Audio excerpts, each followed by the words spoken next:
I'm going to give you 5 tips for buying a house in Colorado Springs. Things to research, things to look at when you're considering a home and purchasing it in this fast-moving seller's market. So thanks so much for tuning in. My name's Laura Gallant. I'm a full-time realtor here with Mountain Prairie Living, empowered by ERA Shields. And in today's video, I'm going to offer 5 tips of information and things you should look at on your home when you're purchasing in the Colorado Springs market or anywhere in the U.S. These tips will help you. So thanks so much for tuning in, and let's get into it.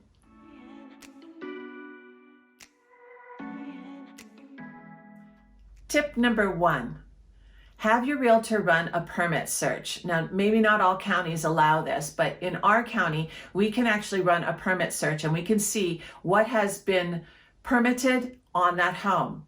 You might want to look for open permits, ones that have not been closed yet. Your realtor should be doing that for you.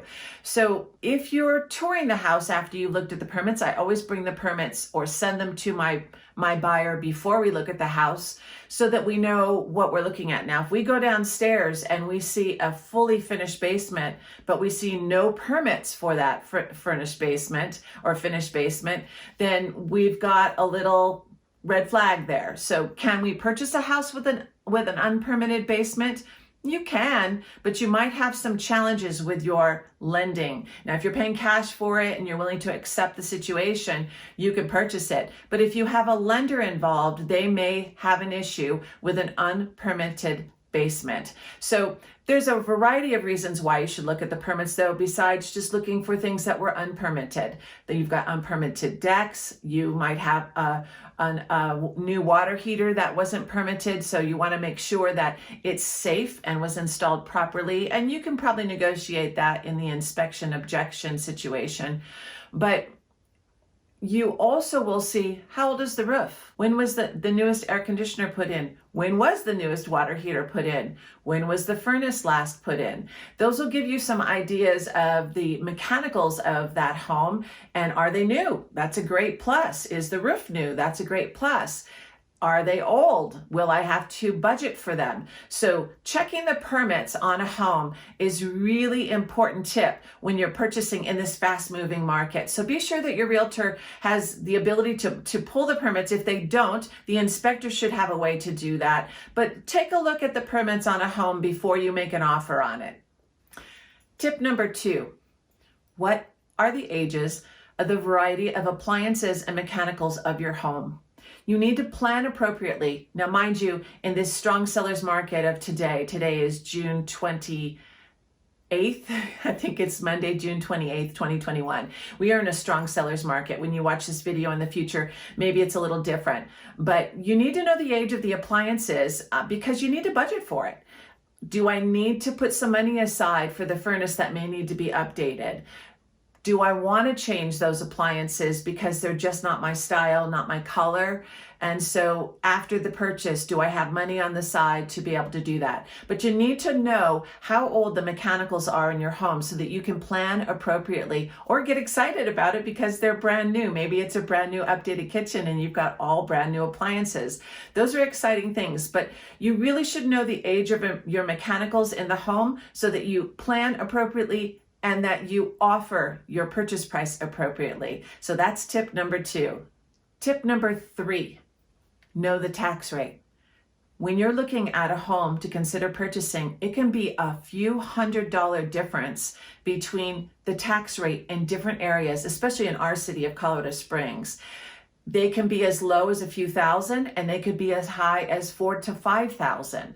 And that changes your monthly payment. So if you're looking at 2 houses that are priced the same, but one home price tax rate is maybe $1,700 a year, the same purchase price on another home is $3,500 a year. That's a couple $100 more on your house payment.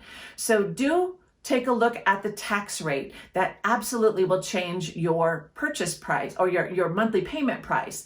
But also, I'll caution you, there are many homes in our area and probably in your area that if you've lived in your home for more than 10 years and you are 65 years or older, you can apply for a 50% senior discount tax rate. And you may be purchasing or looking at a home to purchase that has that tax rate on it. So you need to be aware when you're purchasing that home, even if you're looking at the tax rate, say maybe it's looking at $1,100. When you go to purchase that, that tax rate is going to double because that 50% tax rate is going to disappear. So you're going to be paying double that, maybe even a little more because of your purchase price.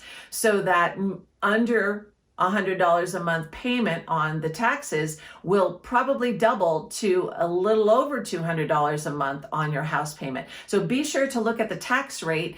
Throughout our city, it does vary, and that's something that's really a little detail that you may pass up. So don't forget to look at the tax rate. Tip number 4.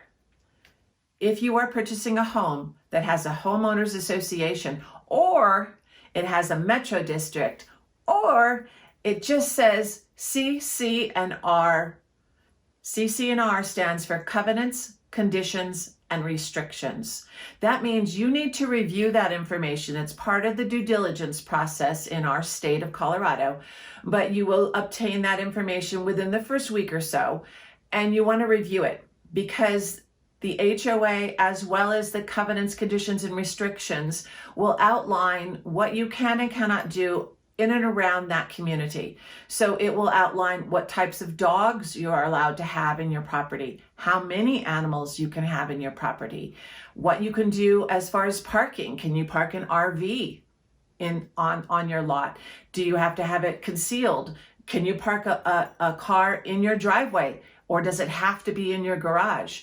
So do check out the covenants, conditions, and restrictions, the Metro District guidelines, or the Homeowners Association guidelines to make sure you fully understand the community that that home sits in that you're considering purchasing. So be sure to review those documents. Many times people get them, but they don't review them, and then they're frustrated after that purchase goes through because they didn't read the fine-tuned documents. So it covers things like putting a shed in your backyard. You can't just put one up. You do need to get approval in some of those areas. And I know many of you don't even want to consider a homeowners association, but there are covenants, conditions, and restrictions in most areas that you're going to purchase in. So be sure to look at those too. So that's tip number 4.